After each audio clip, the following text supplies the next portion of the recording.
Hi hello welcome to post 360. నేను మీ మురళీ రాపల్లి. సౌమ్యశెట్టి గారు ఈరోజు మన స్టూడియోలో ఉన్నారు. ఏంటి సౌమ్య విషయాలు, ఎలా ఉన్నా? ఇంతవరకు వస్తుండే మీ హస్బెండ్ ఏం చేస్తున్నారండి? నేను చెప్పలే అసలు. హస్బెండ్కి ఇది ఏం తెలియదు. బలరాం ఏమనుకుంటున్నారంటే కేసు అప్పటి నుంచి ఇంక డిప్రెషన్లో ఉంది, అలాగే ఉంది అనుకుంటున్నాను. హైదరాబాద్ వెళ్ళి వస్తుంటే మీరు సినిమా షూట్ ఎందుకంటే నేను అగ్రిమెంట్ ఇవన్నీ ఉన్నాయి కదా, హీ నోస్. మనం షూట్కి వచ్చి 2 days అలా డెమో అది చేసి వెళ్ళిపోతా. అదే నా బ్యాడ్ హ్యాబిట్ ఏంటి, ఎప్పుడు నేను మీ అంటే మనం ఇక్కడికి వచ్చినా మీకు తెలుసు కదా, ఫోనే ముట్టుకోను, ఏం చెప్పను, ఉన్నాను తిన్నాను అలా చెప్పేస్తాను కదా. హీ థాట్ నేను హీలింగ్ ప్రాసెస్లోనే ఉన్నాను, ఏదో సఫర్ అవుతున్నానని తెలుసు. బట్ హీఈస్ థింకింగ్కి కేస్ టెన్షను అదో ఇదో అలా అనుకున్నారు.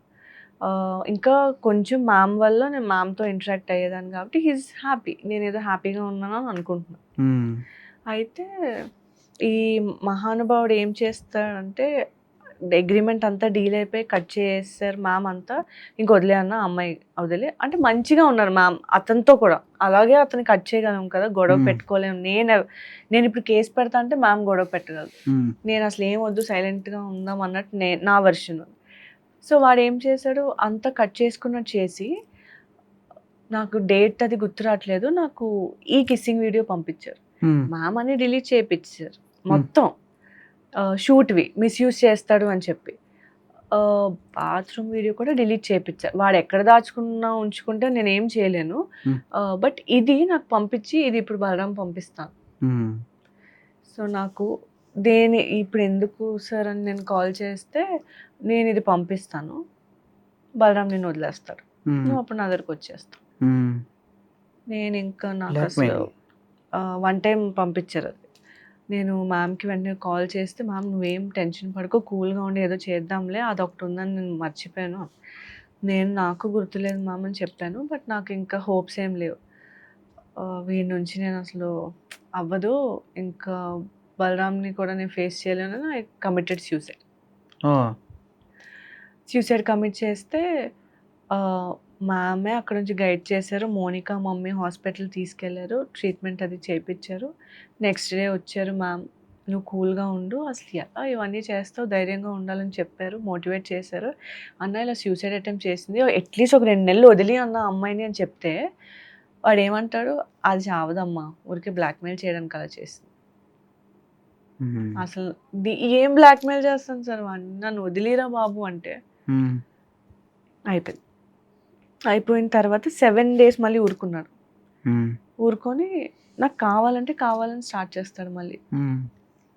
సో ఇంక ఇలా కాదు అని చెప్పి నేనే ఒక స్టెప్ ఫార్వర్డ్ చేసి, మ్యామ్ ఏం చేద్దాం అంటే, ఫస్ట్ ప్రొటెక్షన్ తెస్తాను, ముందే కేసు పెట్టేసామనుకో వాడు ఏమైనా రచ్చ చేయొచ్చు, ప్రొటెక్షన్ తెచ్చాక కేసు పెడదాం అన్నారు. మరి వాడికి ఏమని తెలీదు, దుర్గారెడ్డి అన్న పర్సన్తో క్లబ్ అయ్యి, నువ్వు దుర్గారెడ్డి ఎవరు? మ్యామ్ వాళ్ళ బావ. మ్యామ్ వాళ్ళ బావే? ఏంటి నువ్వు అంబిక అమ్మాయిని తెచ్చి మాకు ఇస్తావా లేదా అని అడిగాడు అతను. ఎవరు? దుర్గారెడ్డి. మా లాయర్ వాళ్ళ బావ, మీ లాయర్ వాళ్ళ బావ. పిచ్చెక్కిపోతున్నాడు, లక్ష్మీకాంత్ అన్న చచ్చిపోతాడు, తను చూడకుండా ఉండలేకపోతున్నాడు అని. ఏంటన్నా ఇది, అసలు అలా చేయొద్దు అని మ్యామ్ చెప్తే, మేము వెళ్ళి అమ్మాయిని ఎత్తుకొచ్చేస్తాం అని చెప్పి మా ఇంటికి వచ్చారు.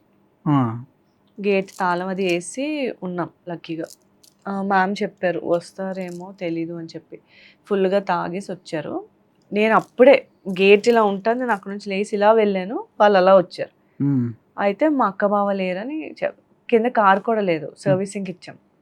సో వాళ్ళు నిజంగా లేం మేము అనుకొని, ఆ మోనిక వాళ్ళతో ఎంత వర్స్ట్గా మాట్లాడాడంటే వాడు, నువ్వు తాళం తీస్తావా లేదా, లేదా మా డ్రైవర్స్తో చేయాలా, వాడి వర్షన్ అది. ఎంత ఏజ్ ఉంటుంది మా అమ్మాయికి? 20. మోనికాని మీరు చూసాను, అది ఏజ్ ఎంత? 20 years. 20 years అమ్మాయిని. చిన్నపిల్ల అంటే నాకు చిన్నపిల్ల కదా నా చెల్లి, లైక్ అలా మాట్లాడాడు, కొట్టేస్తాం చంపేస్తాం ఏదో మాట్లాడి. దుర్గారెడ్డి మాత్రం మా ఫుల్ అపార్ట్మెంట్లో మా అన్నయ్యని 2 కోట్లకి మోసం చేసింది. అంటే ఇట్స్ ఈజీ ఫర్ దెమ్, నన్నే పాడు చేసి నన్ను రేప్ చేసేసి నేను ముంచేసాను అని అంటున్నారు మా ఇంటి చుట్టుపక్కల వచ్చి. 2 కోట్లే ఉంటే నేను ఆ మూల ఇంట్లో ఎందుకు ఉంటాను, మోసం చేసింది. ఏ యాంగిల్స్లో అంటే వాళ్ళు యూజ్ చేసిన టర్మినాలజీ తెగించుకుందో, మొత్తం వీడియోలు అన్నీ ఉన్నాయి మా దగ్గర, చూసుకోండి ఇలాంటి అమ్మాయి ఉంటుంది ఇక్కడ, అలా మొత్తం అంతా అరిచి స్ప్రెడ్ చేశారు. చేస్తే నేను లోపలే ఉన్నాను, వాళ్ళకి తెలీదు. మ్యామ్ ఇలా కాదని చెప్పి ప్రొటెక్షన్ అప్పటికే పాస్ అయింది, ఆర్డర్స్ వచ్చాయి ఇక్కడికి. సో కానిస్టేబుల్ని పంపించారు ఫస్ట్. వీళ్ళు వెళ్ళిపోయి వాళ్ళు లేరంట, కాసేపు ఆగి మరి ఎటు వెళ్ళారో తెలీదు, కాసేపు ఆగి మళ్ళీ వెళ్తాం, ఈ లోపల వచ్చేసి జుట్టు పట్టుకొని తీసుకెళ్ళిపోతాం సౌమ్యని, ఎలా కాపాడుకుంటావు చూస్తాం అని మ్యామ్కి వార్నింగ్ ఇచ్చారు. వచ్చి మా ఇంటి గేట్ దగ్గర అలా పడుకుని పోయారు. కానిస్టేబుల్ వచ్చిన తర్వాత కూడా వచ్చి పడుకున్నాడు ఇతను, కానిస్టేబుల్ వస్తున్నాడు, పడుకుని పోతే కానిస్టేబుల్ వచ్చి లేపి, అవన్నీ రికార్డ్ అయ్యాయి, మాటలన్నీ రికార్డ్ అయ్యాయి, లేపి ఇలా చేయకూడదు అన్న, అమ్మాయి ఇంటికి వచ్చి ఏదన్నా తర్వాత చూసుకుందాం అంటే మరి అతనికి ఏం చెప్పారో తెలీదు, పక్కకు తీసుకెళ్ళేదో చెప్పారు. సీసీటీవీ దగ్గర ఉండకుండా కింద ఒక సీసీటీవీ పైన ఒక సీసీటీవీ ఉంటుంది, ఎటో తీసుకెళ్ళిపోయి మరి డబ్బులు ఇచ్చారు ఏమిచ్చారో తెలీదు, వాళ్ళని పంపించాడు అతను.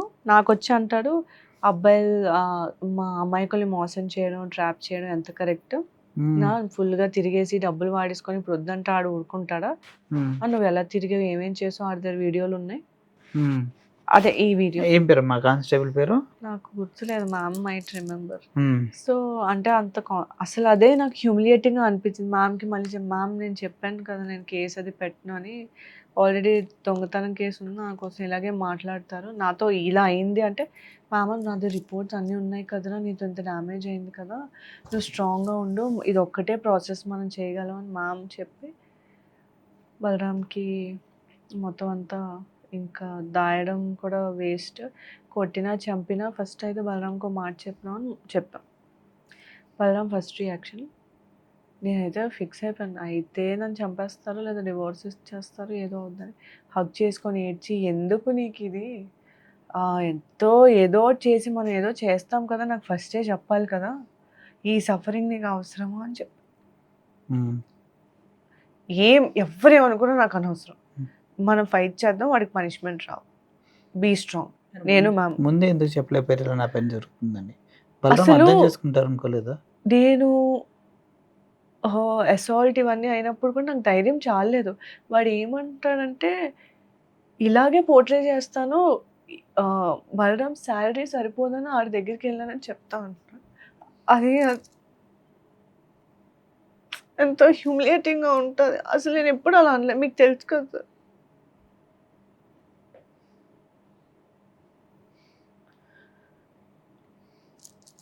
వాడు నేను జస్ట్ బలరామ్ నేను హ్యాపీగా ఉన్న వీడియో పెట్టి మళ్ళీ వర్క్ అది స్టార్ట్ చేస్తామని ఇంత చెత్త చేశారు. మ్యామ్ నాకు 2 ప్రాజెక్ట్స్ అవి ఇప్పించే, వాడికి తెలీదు, జస్ట్ ఇన్స్టాలో నేను వీడియోస్ అవి స్టార్ట్ చేసి యాక్టివ్ అయిపోయానని ఇంత డీఫేమ్ చేశాను నన్ను కావాలని. ఇట్స్ ఓకే, కాకపోతే వీళ్ళకి ఏది అక్కర్లేదు, వీళ్ళకి ఎవడో వచ్చి వాడి మొహం చూస్తే ఎక్కడైనా నేను ట్రాప్ చేసినట్టు కనిపిస్తుంది, వీళ్ళకి పబ్లిష్ చేసే ముందైనా ఒక్కసారైనా క్రాస్ చెక్ చేసుకోరా. మనం ఓకే 1.5 అంటే ఇన్ని అంటే మీకు ఎలా చెప్పాలి, సిఐడి ఆఫీసర్స్ కూడా చేయరు, అంతలా ఇన్వెస్టిగేషన్ చేసేస్తారు కదా, ఒకసారి ఒక 6 monthsగా నా లైఫ్ స్టైల్ చెక్ చేసిన తెలుస్తుంది కదా వాళ్ళకి, ఏంటి అమ్మాయి ట్రాన్సాక్షన్స్ ఏంటి అని చెప్పి. రాజేష్ సార్ని కూడా మిస్యూజ్ చేసి ఇలా పోర్ట్రే చేశారు, ఫైన్, నేను అతన్ని క్షమించాను, పోర్ట్రే చేశారు అయిపోయింది. ఎవరెవరో ఉన్నారంటున్నారు కదా, ఇంతసేపు ఆగుతారా, నిజంగా నేను అవన్నీ చేస్తే రమ్మనండి, మాట్లాడమనండి, ఎవరున్నారో కూడా అర్థం అవట్లేదు నాకు. బలరామ్ చెప్పకపోవడం మీరు చేసిన తప్పు నాకు తెలిసి, ఇంత జరుగుతున్నప్పుడు భర్తని నమ్మి చెప్పవలసింది కదా, ఇంత దూరం వచ్చేది కాదు కదా. చెప్పేసాం అయిపోయింది, ఇంకా అప్పటి నుంచి ఐఎమ్ స్ట్రాంగ్, ఏదైతే ఓన్లీ హస్బెండ్ సపోర్ట్ ఉంది చాలు కదా, ఎవరు నమ్మితే ఏంటి, నమ్మపోతే ఏంటి. ఎయిర్ హోస్టెస్ పైలట్ కావాలి అన్నదే మీ కల అయితే ఏరో ఫాల్కన్స్ ఏవియేషన్ అకాడమీ అడ్మిషన్స్ కోసం డిస్ప్లేలో కనిపిస్తున్న నంబర్కి కాంటాక్ట్ చేయండి.